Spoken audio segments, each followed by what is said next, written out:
हाँ जी, नमस्कार दोस्तों। विज्ञान का दूसरा पार्ट, एनसीईआरटी का दूसरा पार्ट देखिए। पहला पार्ट हम करा चुके हैं पहले, आप डिस्क्रिप्शन में देख सकते हो। इनके वीडियो, दो वीडियो हैं, दोनों ही वीडियो में पहला पार्ट खत्म किया था, उसके प्रश्न उत्तर भी मैंने कराए थे। अभी पार्ट नंबर 2 करेंगे, अमल, क्षारक व लवण। पार्ट नंबर 2, ठीक है। सबसे पहले इसमें नोट्स बनाइए, आप लिखते रहिए थोड़े थोड़े। अमल, इसकी डेफिनेशन देखिए। अमल वैसे विद्यार्थी कहते हैं अमल वो पदार्थ जो खट्टे होते हैं अमल कहलाती है, वो डेफिनेशन नहीं है। डेफिनेशन परिभाषा अलग होती है, और वो भी वैज्ञानिक के अनुसार। देखिए वैज्ञानिक के अनुसार परिभाषा लिखिए आप मेरे साथ। पहले लिखिए आर्रेनियस के अनुसार, आर्रेनियस के अनुसार वे पदार्थ जो जलीय विलयन में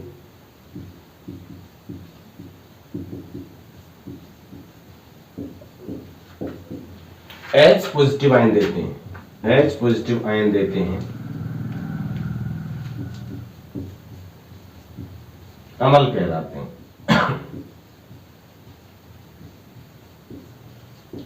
वे पदार्थ जो जलीय विलयन में H पॉजिटिव आयन देते हैं अमल कहलाते हैं। जैसे HCl है, उसमें H पॉजिटिव आयन मिलेगा, Cl नेगेटिव आयन मिलेगा।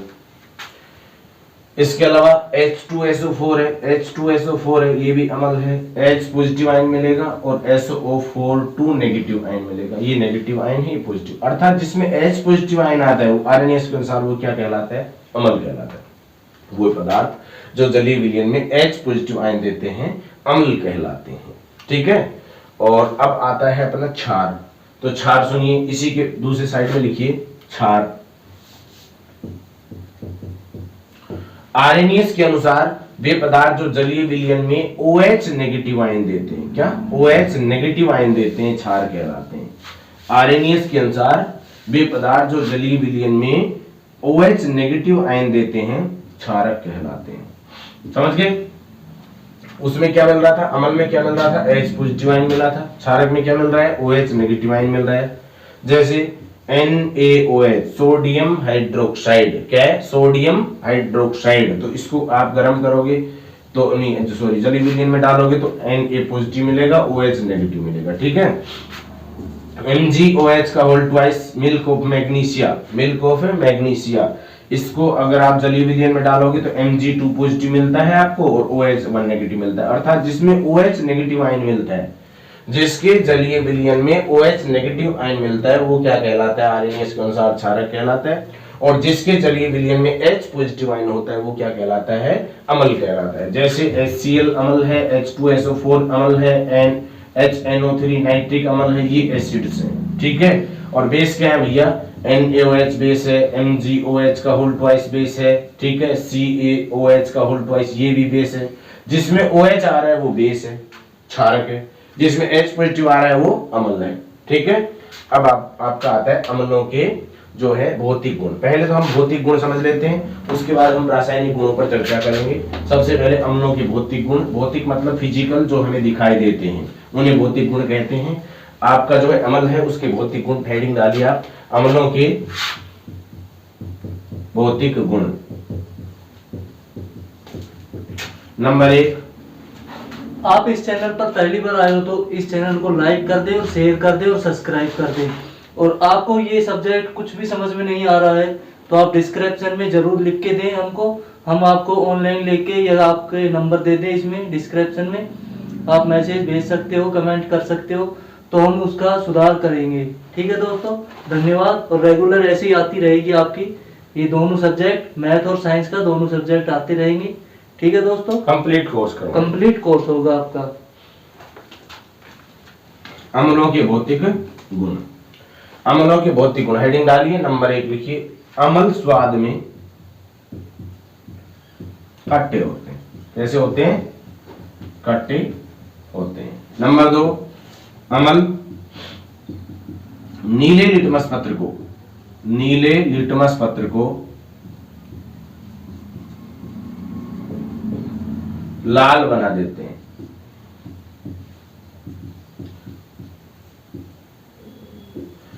मतलब ये है कि अगर नीला लिटमस पत्र लोगे उस पर एक दो बूंद अम्लों की डालोगे तो क्या बन जाएगा, लाल बन जाएगा। इसका मतलब वो अम्ल है। लिटमस पत्र क्या होता है ये भी समझ लो। लिटमस पत्र एक प्रकार का कागज का टुकड़ा है, समझ लो। कागज का टुकड़ा है, नीले रंग का है तो नीला लिटमस पत्र है, लाल रंग का है तो लाल लिटमस पत्र है, लेकिन वो नेचुरल नहीं है। नेचुरल लिटमस पत्र बनाने के लिए क्या करोगे, एक सफेद रंग का कागज लीजिए, बिल्कुल सफेद रंग का कागज लीजिए, और क्या करोगे उसमें तुम थोड़ी मात्रा में अपन लाल कलर का क्या निकालोगे, फूल वगैरह निकालोगे। लाल फूल निकालोगे तो क्या देखोगे आप, लाल फूल का रस निकाल लो, और रस निकाल करके और उसको कटोरी में रख लो। कटोरी में रख करके आप उसमें सफेद कागज डाल दो, सफेद कागज डालकर निकाल लो, क्या बन गया आपका लाल लिटमस पत्र बन गया। नीला बना है, नीले रंग का फूल ले लीजिए, और नीला रंग का फूल लेकर के आप क्या कर लोगे, ऐसे नीले लिटमस पत्र को तैयार कर सकते हो। नेक्स्ट आपका आता है नंबर 3, अमल संचारक होते हैं। संचारक मतलब ये इतने शक्तिशाली होते हैं, यदि कपड़े पर या हाथ पर गिर जाता है तो जलन महसूस होती है, कपड़ा जल जाता है। आप देखते हो जो बैटरी होती है, इन्वर्टर वाली जो बैटरी हमारी, उसमें जो है इतना भयंकर एसिड होता है कि अगर वो हाथ या किसी कपड़े पर गिर जाता है तो क्या होता है, हमें जलन महसूस होने लग जाती है। तो अमल संचारक होते हैं। ठीक है।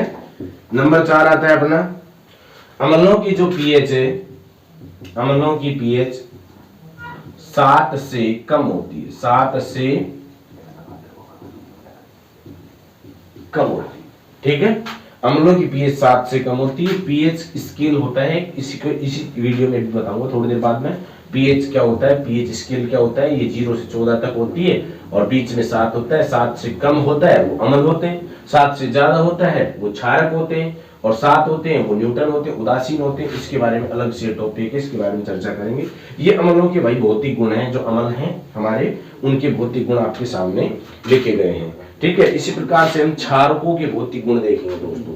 क्षारकों के भौतिक गुण क्या लिखेंगे, वो भी आप हेडिंग डाल लीजिए और लिखिए क्षारकों के भौतिक गुण। क्षारकों के भौतिक गुण। नंबर 1, ये स्वाद में कड़वे या तीखे होते हैं। ठीक है। नंबर 2, ये लाल लिटमस पत्र को नीला कर देते हैं। ये लाल, ध्यान देना, लिटमस पत्र को नीला कर देते हैं।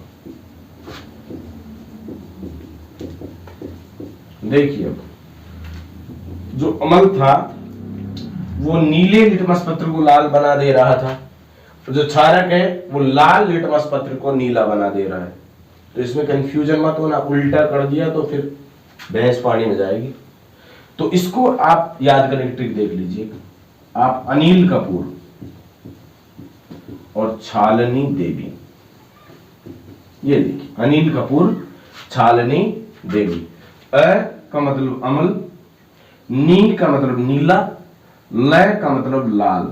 जो अमल होगा वो नीले लिटमस पत्र को लाल बना देगा। अब एक याद हो गया, दूसरा वैसे याद हो गया, फिर भी देख लीजिए। अमल नीले लिटमस पत्र को लाल बना देगा, और क्षारक क्या होगा, लाल लिटमस पत्र को नीला बना देगा। कंफ्यूजन नहीं है, बिल्कुल कंफ्यूजन नहीं है।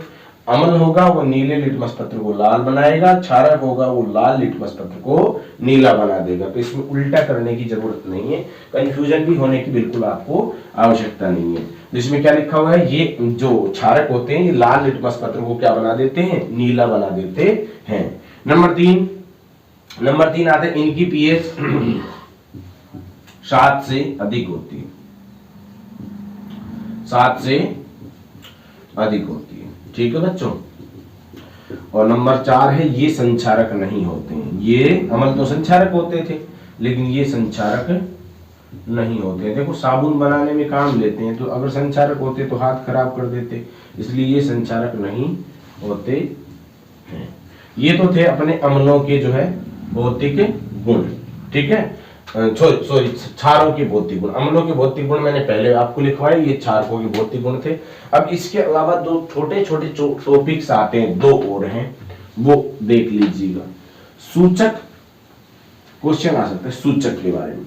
तो सूचक क्या है, सूचक क्या है, किन्हीं दो प्राकृतिक सूचक के उदाहरण भी पूछ सकता है।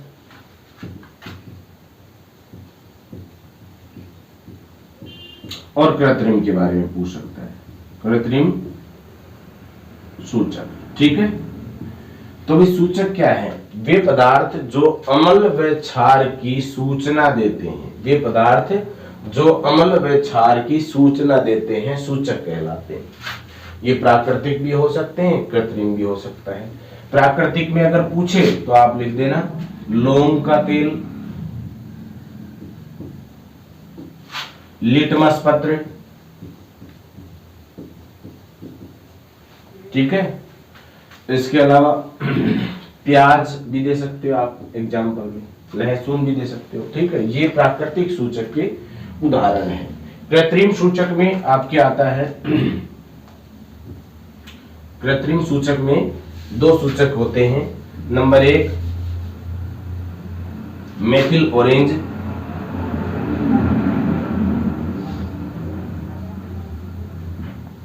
एक तो है मेथिल ऑरेंज और दूसरा है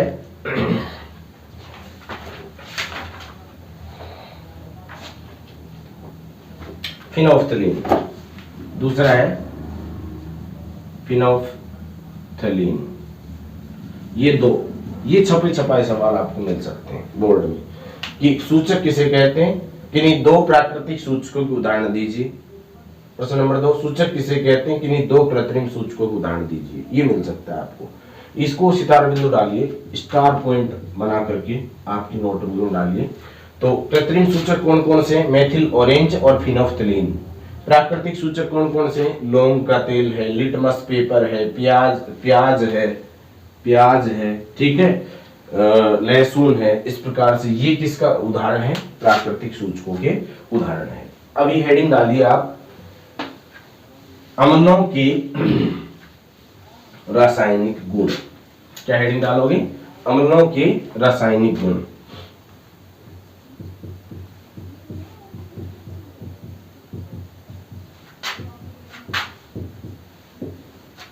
नंबर 1, ये भी महत्वपूर्ण है, स्टार लगाइए। नंबर 1 है धातुओं के साथ अभिक्रिया, धातुओं के साथ अभिक्रिया।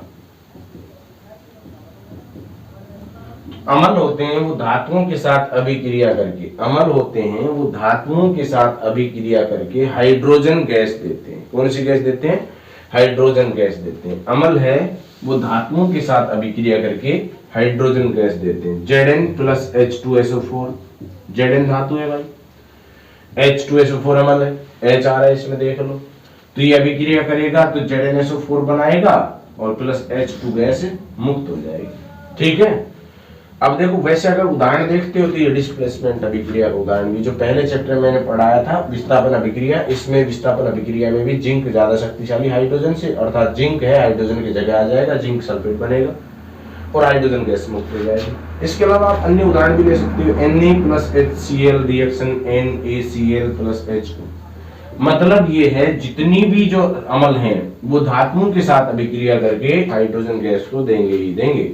इसका पता कैसे लगाओगे, इसका पता लगाने का तरीका है, अब भाई हाइड्रोजन गैस हमें मिल रही है, इसका पता कैसे लगेगा, तो आप प्रैक्टिकल करोगे, Na लोगे, HCl लोगे, NaCl बनेगा और आप मोमबत्ती पास लेकर आओगे तो मोमबत्ती है बुझ जाएगी। इसका मतलब वो कौन सी गैस है, हाइड्रोजन गैस है। हाइड्रोजन गैस है आग बुझाने में सहायक होती है, इसलिए हमें पता लग जाएगा। इसके अलावा आप अन्य कोई उदाहरण ले सकते हो, जरूर नहीं यही उदाहरण आपको लेने हैं सारे के सारे। Mg बताओ मेटल है कि नहीं है, धातु है, 12 नंबर पर आती है। H2SO4 है, H2SO4 आपका देख रहे हो अम्ल है, तो क्या बनेगा, MgSO4 बनेगा और H2 गैस मुक्त हो जाएगी, उड़ जाएगी। समझ गए कि नहीं समझे। तो धातु है जो अम्लों के साथ अभिक्रिया कर, क्या लिखोगे, धातु है अम्लों के साथ अभिक्रिया करके हाइड्रोजन गैस देती है। नंबर 2, नंबर दूसरा जो रासायनिक गुण है वो अम्लों का क्या है, धातु ऑक्साइडों के साथ अभिक्रिया। क्या डालोगे, नंबर 2 धातु ऑक्साइडों के साथ अभिक्रिया। अम्ल होते हैं वो धातु ऑक्साइडों के साथ अभिक्रिया करके लवण व जल बनाते हैं। क्या बनाते हैं? लवण व जल बनाते हैं। ध्यान देना इधर, धातु ऑक्साइड, कोई भी धातु ऑक्साइड लीजिए, MgO मैग्नीशियम ऑक्साइड प्लस अम्ल लीजिए, कोई भी H2SO4 अम्ल ले लेते हैं, अभिक्रिया होगी तो क्या बनेगा भाई? MgSO4 बनेगा प्लस H2O, जल मिल जाएगा। अब देखो ये साल्ट है और ये जल है, तो आप देख रहे हो धातु ऑक्साइडों के साथ अभिक्रिया करके क्या बनाता है?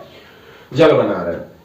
और देखिए जैसे Na2O सोडियम ऑक्साइड है प्लस HCl अम्ल है, हाइड्रोक्लोरिक एसिड, इसको अभिक्रिया करेंगे तो NaCl बनेगा और जल आपका मुक्त हो जाएगा। तो मेरा कहने का मतलब ये है कि अम्ल है वो धातु ऑक्साइडों के साथ, अम्ल है वो धातु ऑक्साइडों के साथ अभिक्रिया करके क्या बनाता है?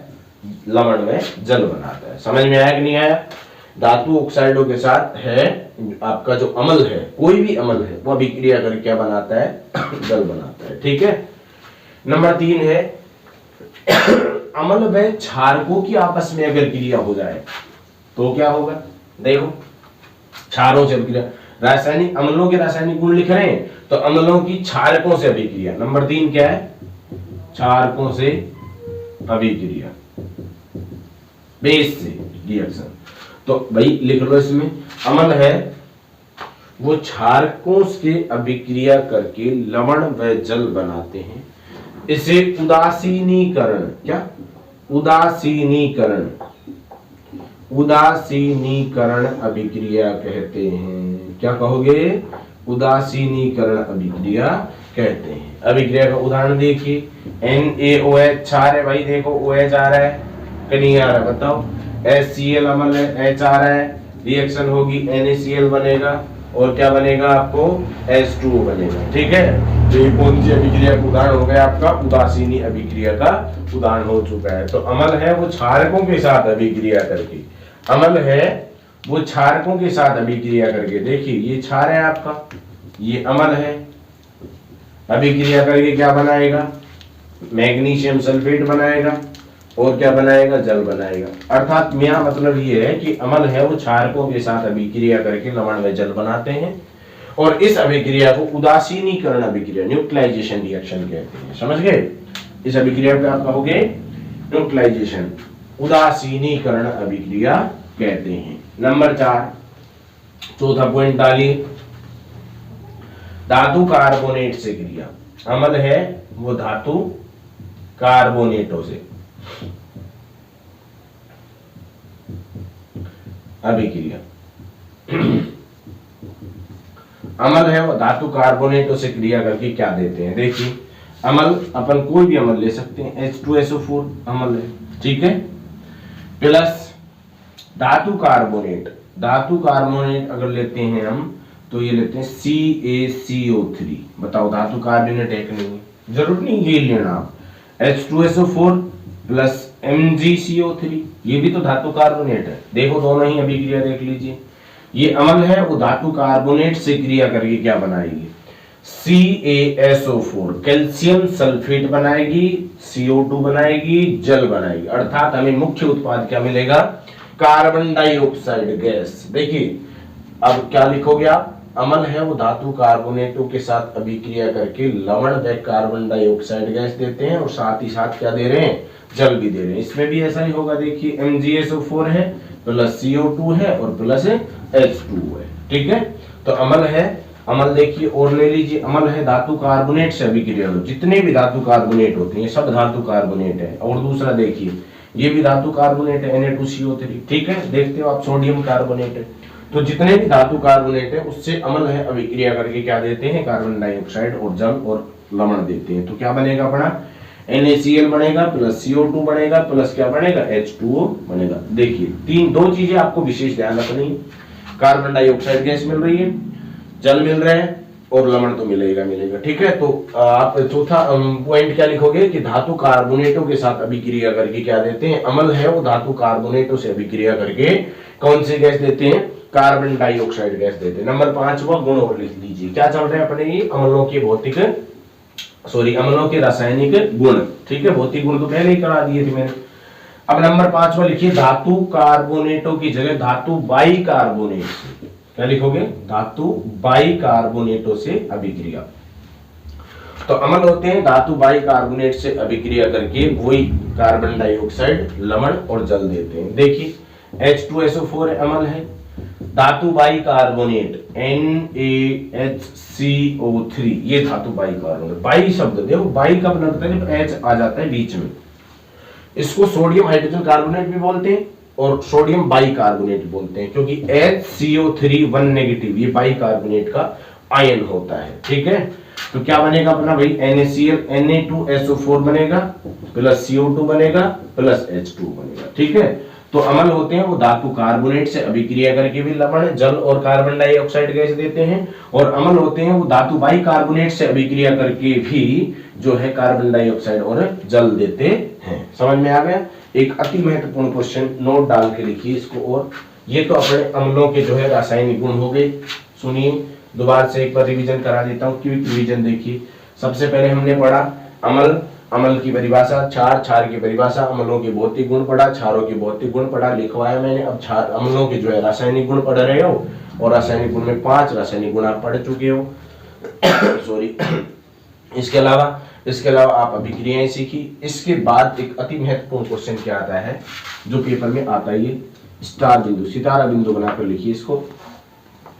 क्वेश्चन में क्वेश्चन ये है कि एक्वारेजिया, अम्लराज, अम्लराज क्या है, अम्लराज क्या है। ठीक है, एक्वारेजिया क्या है, एक्वारेजिया अम्लराज। ठीक है, अम्लराज क्या होता है तो सुन लीजिएगा, HCl और HNO3 नाम है इसका, हाइड्रोक्लोरिक अम्ल, जानते हो आप, लिख भी देता हूं मैं, हाइड्रोक्लोरिक अम्ल। ठीक है, ये आपका HNO3 क्या है, नाइट्रिक अम्ल। क्या है, नाइट्रिक अम्ल। तो देखो आप ध्यान देना इधर, HCl हाइड्रोक्लोरिक अम्ल व HNO3 के 3:1 के मिश्रण को, ध्यान देना, 3:1 के मिश्रण को क्या कहते हैं, एक्वारेजिया कहते हैं, अम्लराज कहते हैं। सीधा सवाल आ सकता है कि अम्लराज किसे कहते हैं, अम्लराज क्या है। तो HCl हाइड्रोक्लोरिक अम्ल तथा HNO3 का 3:1 का मिश्रण क्या कहलाता है, अम्लराज कहलाता है। इसको अम्लराज इसलिए कहते हैं क्योंकि इसमें इतनी पावर होती है, इतनी शक्ति होती है कि ये सोने को भी पिघला देता है। किसको पिघला देता है, सोने को, जो कि आपकी सक्रियता श्रेणी में सबसे नीचे है। देखो केदारनाथ का माली आलू जरा फीके पकाता है, कौन है आगे आओ, आओ AU। ठीक है, यही तो सोना है, इसको भी पिघला देता है। तभी तो महिलाएं जाती है देखो सोने को सही करवाने के लिए। सुनार क्या करता है, इसमें एक्वारेजिया में डाल देता है, साफ करके दे देता है, ले भाई ये ले लो, है ना। ठीक है, तो ये और ध्यान रखना, जो कभी कभी क्वेश्चन में डीपली अगर पूछता है तो क्या पूछ सकता है कि भाई अम्लराज है, अब 4 ऑप्शन दे देगा, HCl HNO3 का 3:1, 1:3, 3:1 तनु तनु। तो ये देखो, ये भी सांद्र होना चाहिए, ध्यान रखना, और ये भी सांद्र होना चाहिए। 2 प्रकार के होते हैं भाई, HNO3 और HCl 2 प्रकार के होते हैं। एक तो तनु विलयन होता है, तनु अम्ल होता है, और एक सांद्र होता है। तो ये दोनों ही किसमें होने चाहिए, सांद्र होने चाहिए, तभी आपका एक्वारेजिया बनेगा, अम्लराज आपका तभी संभव बन पाएगा। ठीक है, नेक्स्ट टॉपिक आता है अपना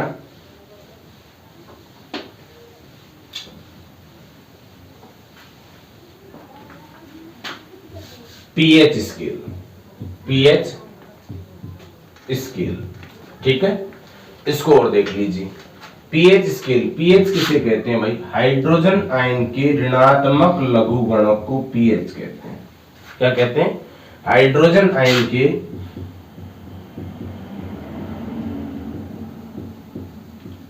ऋणात्मक लघुगणक को पीएच कहते हैं।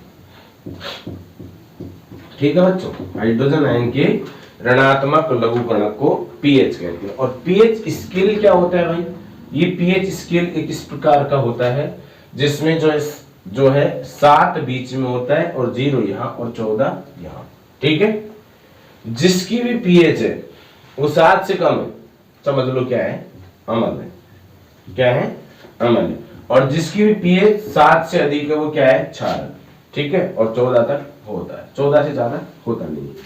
सबसे कम 0 HCl हाइड्रोक्लोरिक एसिड है, उसकी पीएच 0 होती है। HNO3 NaOH सोडियम हाइड्रोक्साइड की पीएच कितनी होती है, 14 होती है। ठीक है, जल है बेटा, शुद्ध हो तो अगर शुद्ध जल है तो उसकी पीएच कितनी होती है, 7।